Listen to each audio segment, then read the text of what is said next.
The stars had names. Every species in the Concord of 17 knew this. They named their sons after gods and heroes, after great leaders and ancient myths. But there was one region of space that had no names. The stars there were numbered only cold digits in a database that nobody wanted to open. Ambassador Talvith stood at the observation window of Station Kareth 7, her silver scales catching the light of distant suns. She was young for a Silurian diplomat, barely 200 years old. Her government had sent her to this remote posting as a test. If she could survive 3 years at the edge of known space, she would earn a position in the Inner Council. She had been here for 6 months. In that time, she had learned one thing above all else. Everyone at this station was afraid. Not of pirates, not of rival species, not of the void itself. They were afraid of something far worse. They were afraid of what lay beyond the boundary. "You are starring again," said a voice behind her. Talvith turned to find Archivist Moreth shuffling toward her. He was ancient even by the standards of the long-lived Kethmari, his blue skin faded to gray, his 3 eyes clouded with age. He had been stationed here for over 1,000 years. Nobody remembered why. Nobody asked. "I cannot help it," Talvith admitted. "The boundary is so close, I can almost see it." "You cannot see it," Moreth corrected her. "The boundary is not a wall. It is an agreement, a promise made by species long dead to species not yet born." "A promise to do what?" Moreth was quiet for a long moment. His bioluminescent frills, which once would have glowed bright with emotion, barely flickered. "A promise to never go there. A promise to never wake what sleeps." Talvith felt frustration rise in her chest. She had heard such vague warnings 100 times since arriving. Everyone spoke in riddles. Everyone changed the subject. Everyone looked away when she pressed for answers. What sleeps there, Moreth? What could possibly be so terrible that the entire Concord maintains a military perimeter around empty space? "It is not empty," Moreth whispered. "That is what makes it so frightening. If it were empty, we could forget. We could pretend. But we know they are there. We know they are watching. And we know that if we cross the line, they will remember that we exist." "Who?" Talvith demanded. "Who are they?" Moreth's 3 eyes focused on her with sudden intensity. "The humans," he said. "The ones who taught the galaxy what fear truly means." Talvith had heard the word before. Human. It appeared in old texts, in children's stories meant to frighten, in the oaths that soldiers swore. Be brave or the humans will come. Be good or the humans will find you. She had always assumed they were myths, monsters invented to keep young ones obedient. "Humans are real?" she asked. "Very real," Moreth said, "and very patient. They have been waiting in that sphere of space for 50,000 years, waiting for someone to be foolish enough to disturb them." Talvith looked back at the observation window. Somewhere beyond those distant stars, past the numbered suns and the unnamed worlds, an entire species sat in silence, waiting. "What did they do?" she asked. "What did they do that made the galaxy so afraid?" Moreth did not answer. He simply turned and walked away, his footsteps echoing in the empty corridor. That night Talvith could not sleep. She accessed the station's database and searched for information about humans. What she found was almost nothing. A few images of bipedal creatures with soft skin and small eyes. A note that they had originated on a single world called Earth. A warning repeated in 17 languages: do not approach, do not contact, do not enter. She found references to something called the Vethkai Dominion, but the files were locked. She found mentions of a war, but the details were missing. She found death counts that made no sense, numbers so large they seemed like errors in the data. 6 species. That was the number that appeared most often. 6 species gone, erased from the galaxy as if they had never existed. The next morning, a probe drifted out of human space. The alarms woke Talvith from her restless sleep. She ran to the command center and found the entire station in chaos. Officers shouted orders. Screens flashed with warnings, and at the center of it all, floating on the main display, was a small metal object. It was ancient. Talvith could see the damage on its surface, the scars of countless years drifting through the void. It was not human technology. The design was clearly Silurian, but it was old, older than the Conquered, older than anyone alive.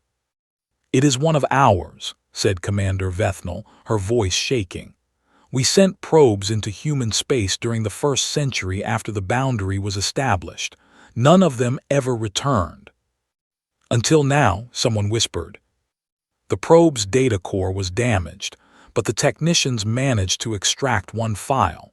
A message, recorded in the human language, translated by ancient software that had not been used in millennia. 3 words appeared on the screen. "We remember everything." The command center fell silent. Talvith watched as hardened military officers, beings who had faced pirates and storms and the cold death of space, began to tremble. One of them started to cry. Another fell to his knees and began to pray to gods that Talvith did not recognize. "What does it mean?" she asked. Commander Vethnal looked at her with eyes full of a terror that seemed to stretch back through generations. "It means they have not forgotten what we did to them. It means they have not forgiven. It means that after 50,000 years of silence, the humans are speaking again." She turned to her crew and issued an order that sent cold dread through Talvith's hearts. "Send word to the High Council. Tell them the humans have awoken. Tell them to prepare for the worst." Talvith stood alone at the observation window long after the others had gone. She stared at the boundary, at the invisible line that separated the Conquered from the darkness beyond. Somewhere out there, a species that had made the galaxy tremble was stirring. And she needed to know why. Talvith spent 3 months fighting for access to the sealed archives. She sent messages to every council member she could reach. She called in favors from her family, who held minor positions in the Silurian government. She wrote formal petitions and informal pleas. Most went unanswered.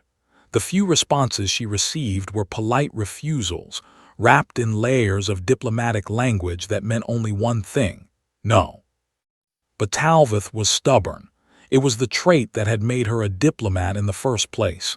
She did not give up easily. Finally, after weeks of waiting, she received a message from an unknown sender. It contained only coordinates and a time. When she arrived at the location, a small ship docked at the far end of the station. She found Moreth waiting for her. "You have been asking dangerous questions," the old archivist said. "I need answers," Talvith replied. "Everyone is afraid, but nobody will tell me why. How can I serve the Conquered if I do not understand what threatens it?" Moreth studied her for a long moment. Then he nodded slowly. "I have arranged for you to visit the Vault of Endings. You will have 1 hour. What you learn there will change you forever. Are you certain you wish to proceed?" Talvith did not hesitate. "Yes." The journey took 4 days. Moreth's ship carried them to a moon that appeared on no public charts, orbiting a dead star at the edge of conquered space. The moon was hollow. Inside it, protected by weapons that could destroy entire fleets, was the Vault of Endings, the place where the Conquered kept its darkest secrets. Talvith walked alone through corridors lined with sealed doors. Each door led to a chamber containing the history of a dead species. She counted them as she passed. 47. 47 species had risen and fallen since the Conquered began keeping records. Some had destroyed themselves. Some had been killed by disease or disaster. But 6 of the doors were marked with a symbol she did not recognize, a simple circle, broken at the top. "The human mark," said the guide who led her. "Those are the species the humans destroyed." She entered the first chamber and began to read. The Vethkai Dominion had ruled 100 star systems. They were powerful, ancient, and proud. When their scouts discovered a small blue world at the edge of the galaxy, they saw opportunity. The creatures living there were primitive. They had barely reached their own moon. They would make excellent slaves. The Vethkai sent a diplomatic vessel to make demands. Surrender your world, serve the Dominion, resist and be destroyed. The humans refused. Talvith read the Vethkai response. They found the refusal amusing. These soft creatures with their short lives and fragile bodies dared to defy a galactic power. The Dominion sent a demonstration fleet, 50 warships carrying enough firepower to crack a planet in half. They would teach the humans their place. The fleet entered the human star system. They sent one final warning. The humans responded with silence. Then the humans attacked. Talvith struggled to understand the records. They were fragmented, corrupted by time and damage, but she pieced together enough to feel the first stirrings of true fear. The humans did not fight like any species the Vethkai had encountered. They did not seek victory. They did not try to negotiate. They came at the Dominion fleet with weapons that should have been useless against superior technology, metal projectiles, chemical explosives, nuclear fire. They lost ship after ship, but they did not retreat. They threw themselves at the enemy with a fury that made no strategic sense. And then the Vethkai realized something terrible. The humans were not trying to win the battle. They were gathering information. Every ship that died, every weapon that was destroyed, taught the humans something new about Vethkai technology. Within 6 months, the humans had reverse-engineered Vethkai shields. Within a year, they had built their own faster-than-light drives. Within 5 years, they had weapons that the Vethkai did not understand. The Dominion sent more fleets. The humans destroyed them. The Dominion called for allies. 5 other species joined the war against the primitives who refused to know their place.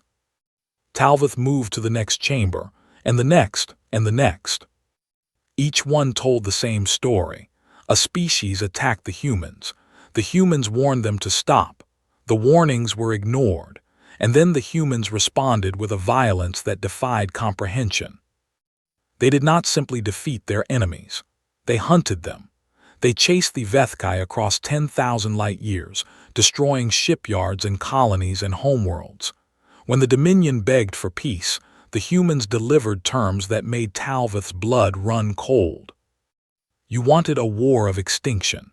You wanted to enslave or destroy us. We have accepted your terms. We will not stop until you are incapable of ever threatening us again. The Vethkai ceased to exist. So did the 5 species who had joined them. Talvith sat alone in the final chamber, surrounded by the death records of 6 civilizations. Billions of lives erased. Thousands of years of history and culture and hope gone. The humans had not simply won a war. They had removed their enemies from existence. And then they had stopped. This was the part that Talvith did not understand. The humans had proven they could destroy anyone who threatened them. They had built weapons and ships beyond anything the galaxy had seen. They could have conquered everything. But they did not. They drew a line around their space and retreated behind it. They sent a single message to the surviving species of the galaxy. Leave us alone, and we will leave you alone. Cross this boundary, and you will share the fate of those who attacked us. The Conquered was formed 1 year later. Its first and most sacred law was simple: never enter human space, never contact the humans, never give them a reason to emerge. For 50,000 years, that law had held. Talvith's hour ended. She walked out of the vault of endings with a new understanding of the galaxy she lived in. The Conquered was not a union of equals working toward peace. It was a group of survivors huddled together in the dark, hoping the predator in the corner would not notice them. And now that predator had sent a message. We remember everything. Talvith returned to Station Karath 7 with a single goal. She needed to learn more. She needed to understand not just what the humans had done, but why. What drove a species to such extremes? What made them capable of extinction-level violence? And most importantly, what would they do now that they had broken their silence? Moreth kept his personal collection in a chamber deep beneath Station Karath 7. Talvith had not known it existed until the old archivist led her there, 3 weeks after her return from the Vault of Endings. The door was hidden behind a false wall, protected by locks that recognized only Morath's genetic signature. Inside, Talvith found a museum of horrors. Weapons lined the walls, tools of destruction from a dozen dead species. Battle flags hung from the ceiling, their colors faded by time. And in the center of the room, displayed under soft light, was a single object that made Talvith stop breathing. It was small, simple, a tube of metal with a handle at one end and a hole at the other. Talvith had never seen anything like it. "This is a human weapon," Morath said. "We recovered it from a battlefield during the war. It took us 300 years to understand how it worked." Talvith moved closer. The weapon looked primitive, crude. The Silurians had possessed energy weapons when humans were still living in caves. How could something so basic have helped defeat 6 advanced civilizations? "It fires metal," Morath explained. "Small pieces of metal pushed by chemical explosions, primitive technology. Our shields could stop energy beams that could melt mountains. This little piece of metal went right through them." "How is that possible?" "Because we never expected it. Our shields were designed to stop the weapons we knew, the weapons we had developed over millions of years. We never considered that someone might attack us with something so simple." Morath's 3 eyes grew distant. "That was our first mistake. We assumed that advanced meant better. We did not understand that the humans had spent their entire history learning how to kill." He led Talvith to a viewing screen and activated a recording. The image showed a human, the first living one Talvith had ever seen. It was smaller than she expected, standing barely as tall as her shoulder. Its skin was soft and brown, its eyes dark and focused. It wore simple clothing and spoke in a language Talvith did not understand. "This is a lecture," Morath said. "We captured it from a human database during the war. The speaker is explaining their history to young humans." The translation appeared below the image. Talvith read in growing horror. The human was describing wars. Not the war against the Vethkai, but earlier conflicts, wars fought between humans themselves, wars over land, wars over resources, wars over ideas.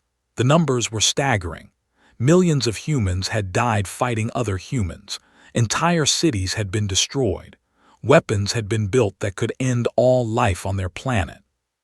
"They almost destroyed themselves," Morath said quietly. "Multiple times. They created weapons that could burn their atmosphere, poison their water, crack their world in half, and they pointed those weapons at each other."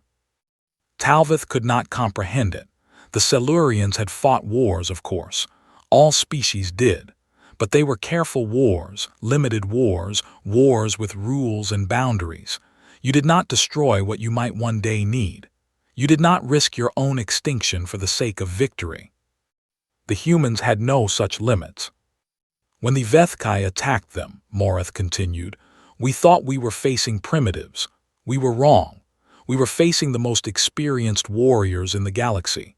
They had spent 10,000 years learning how to fight, not just how to win battles, but how to end threats permanently." The screen changed. Now it showed battle records from the human war, footage captured by conquered ships before they were destroyed. Talvith watched human fleets engage enemies with tactics that seemed insane. They charged directly into superior firepower. They sacrificed their own ships to destroy enemy stations. They targeted not military targets, but supply lines and breeding worlds and the infrastructure that kept civilizations alive. They did not want to defeat their enemies. They wanted to make sure their enemies could never threaten them again. "We had a word for this," Morath said. "Kethvith. It means the madness of the dying. We thought only creatures facing extinction would fight this way." "But the humans were not facing extinction," Talvith said slowly. "Not at first. They could have surrendered. They could have negotiated." "Yes, and that is what made them so terrifying." Morath turned to face her, his ancient body trembling with a fear that had lived in him for 1,000 years. They chose to fight this way. They looked at the Vethkai Dominion, at the 6 species allied against them, at the overwhelming force arrayed to destroy them, and they decided that if they were going to die, they would take their enemies with them. The screen showed the final battle of the war. A human fleet, battered, outnumbered, outgunned, facing the last combined force of the Vethkai alliance. The humans sent a message before the engagement began. Marath translated it for her. You began this. You wanted us dead or enslaved. You taught us that mercy is weakness and that only the strong survive. We have learned your lesson. Now we will teach you ours. The battle lasted 6 hours. When it ended, the Vethkai alliance was destroyed. The humans had lost 70% of their fleet. They did not care. They had achieved their goal. They called it total war, Marath said. War without limits. War without mercy. War until one side ceases to exist. It was a concept so alien to us that we did not recognize it until it was too late. Talvith understood now. The galaxy did not fear humans because they were strong. The conquered had species that were stronger, faster, more numerous. The galaxy feared humans because they were willing to sacrifice everything for victory, because they did not know how to lose gracefully, because when they decided something was a threat, they did not stop until that threat was gone. The message from the probe, she said. We remember everything. What does it mean? Marath was silent for a long moment. Then he spoke in a voice barely above a whisper. It means they remember what was done to them. It means they remember what they did in response. It means they have spent 50,000 years watching us, waiting to see if we have changed. Have we? Marath did not answer, but the fear in his eyes told Talvith everything she needed to know. The conquered had not changed. It had simply learned to hide its nature. And now the humans were watching, judging, deciding whether the galaxy deserved another chance, or whether it was time to remind everyone why they had been afraid in the first place. The High Council met on the homeworld of the Kethmari, in a chamber that had not been used for 10,000 years. The last time the 17 species had gathered in this place, they had been deciding whether to invade a neighboring galaxy. Now they sat in silence, staring at the message that had changed everything.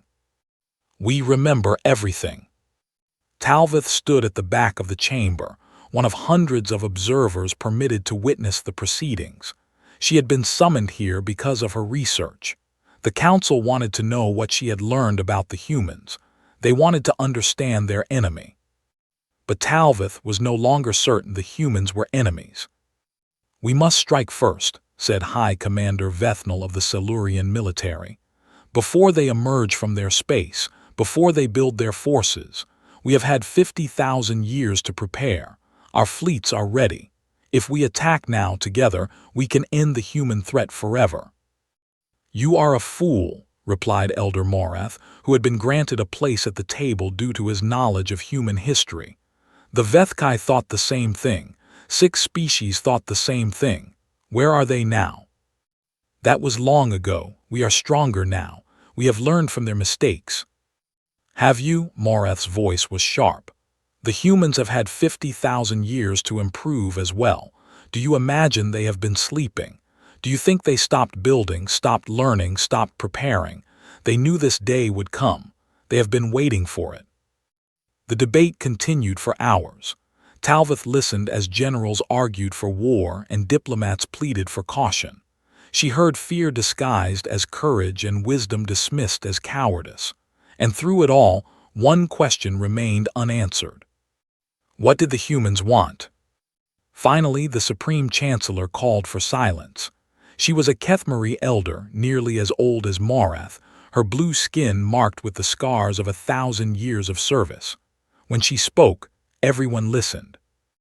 We are debating strategy when we do not even know our opponent's intentions. The message says they remember. It does not say they are coming to destroy us. Perhaps they simply want us to know that we have not been forgotten.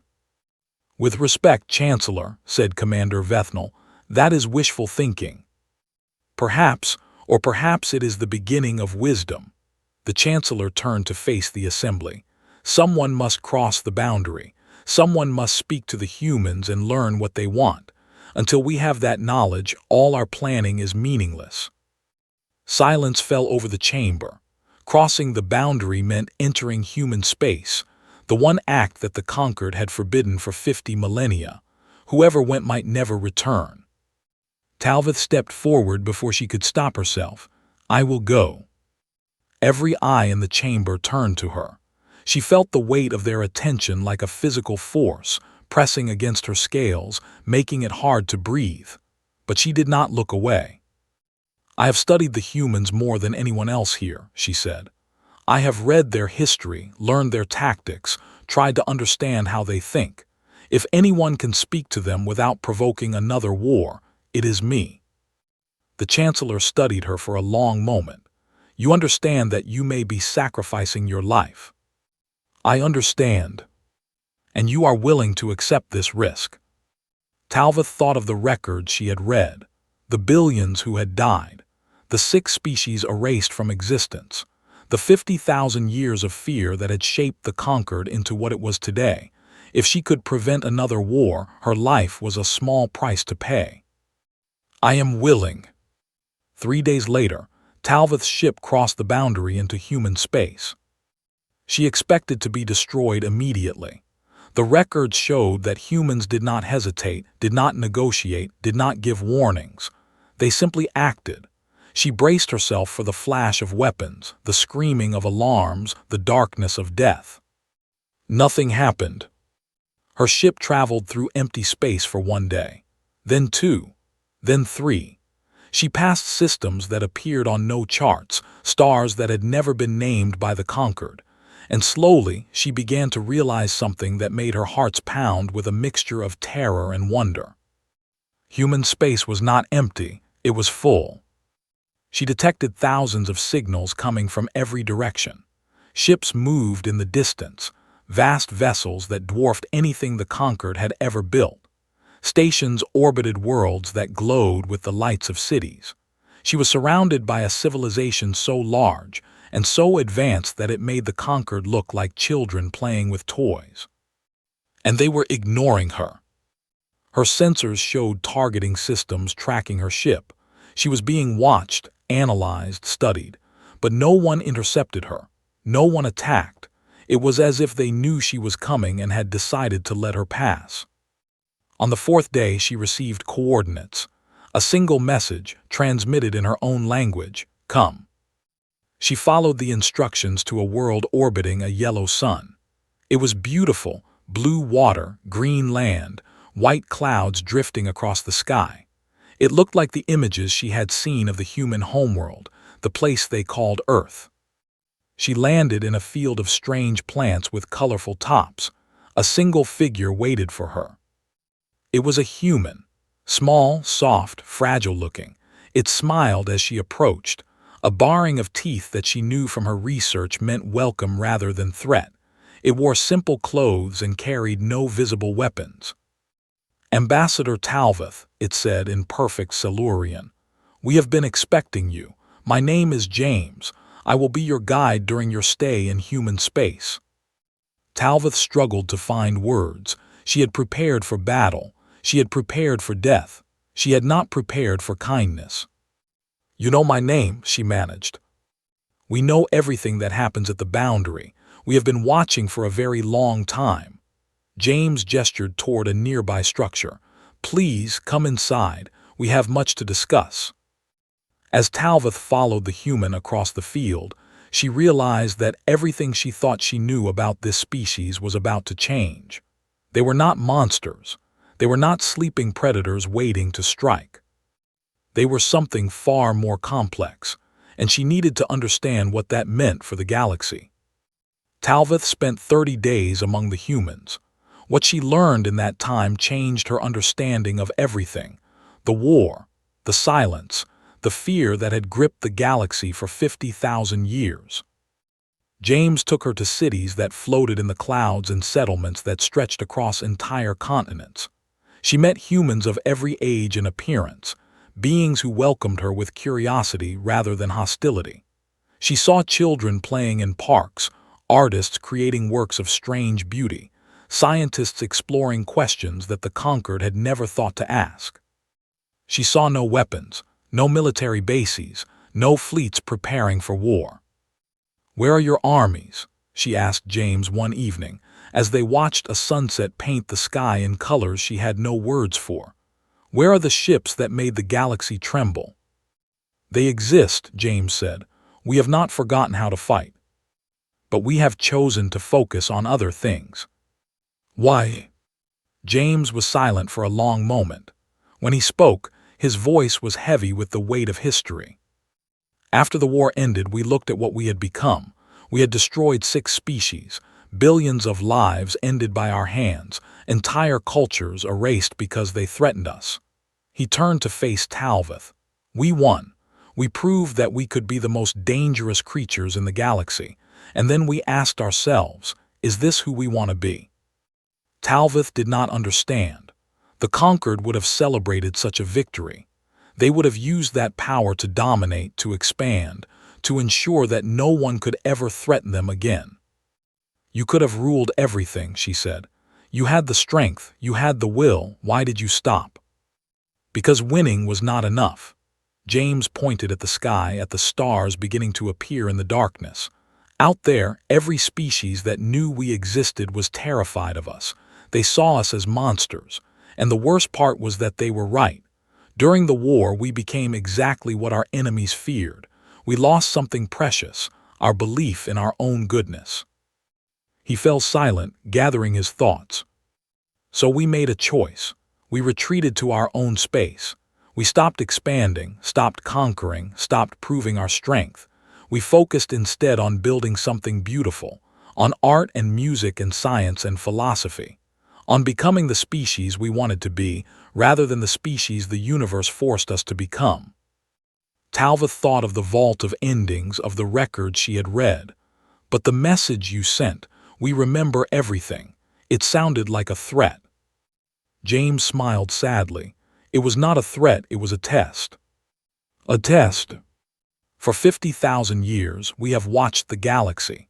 We have seen the conquered grow and change. We have observed your wars and your peace agreements, your progress and your failures. And we have waited to see if anyone would have the courage to reach out to us."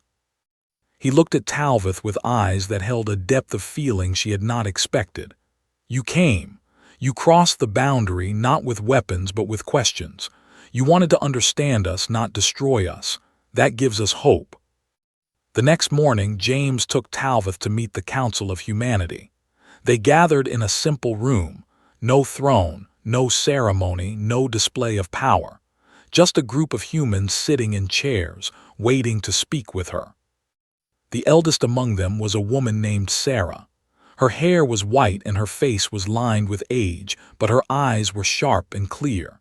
She spoke to Talvith directly, without diplomats or translators. "We are ready to end our isolation," Sarah said. "We have healed from the wounds of the past.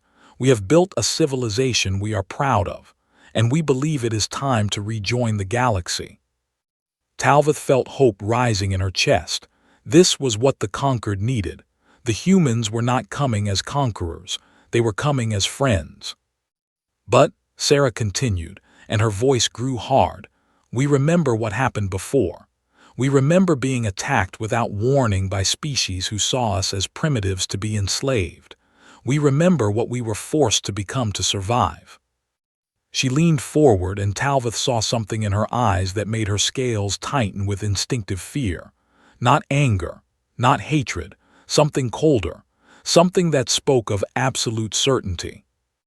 "We offer peace. We offer friendship.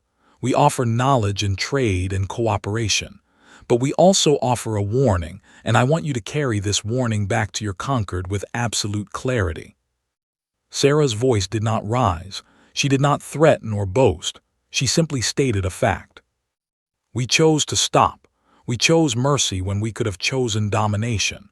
We will make that choice again and again, as many times as necessary. But if anyone, any species, any alliance, any force in this galaxy mistakes our restraint for weakness, if anyone attacks what we have built or threatens the peoples we have quietly protected over these long millennia, they will learn why the galaxy feared us. She paused, letting the words sink in. Not because we are the strongest, not because we have the best weapons, but because when humanity decides that something must end, it ends.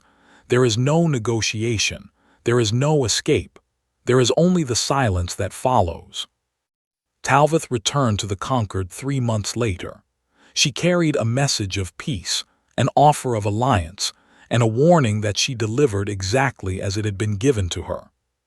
The galaxy held its breath. Old fears warred with new hopes.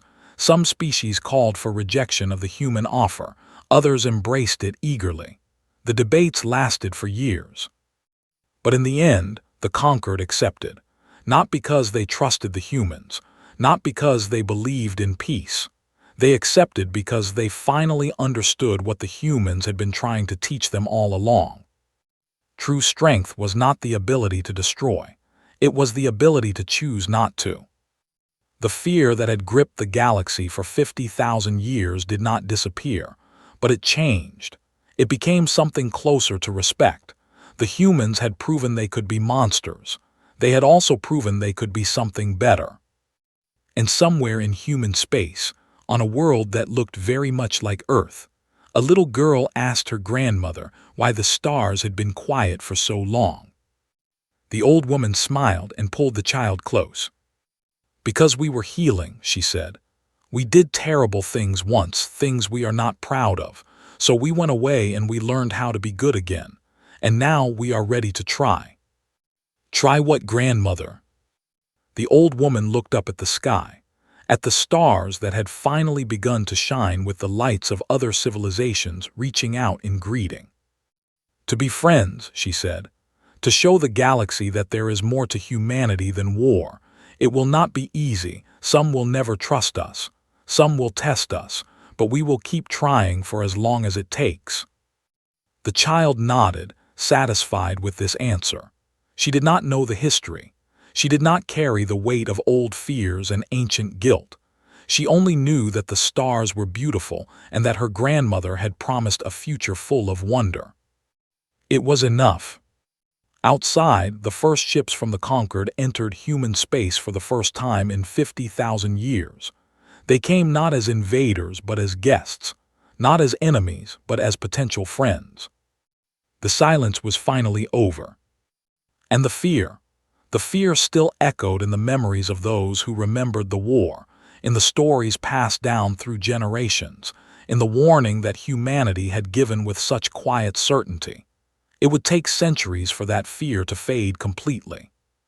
But for now, it was joined by something else. Something that had not existed between humans and the galaxy since the first terrible days of contact. Hope.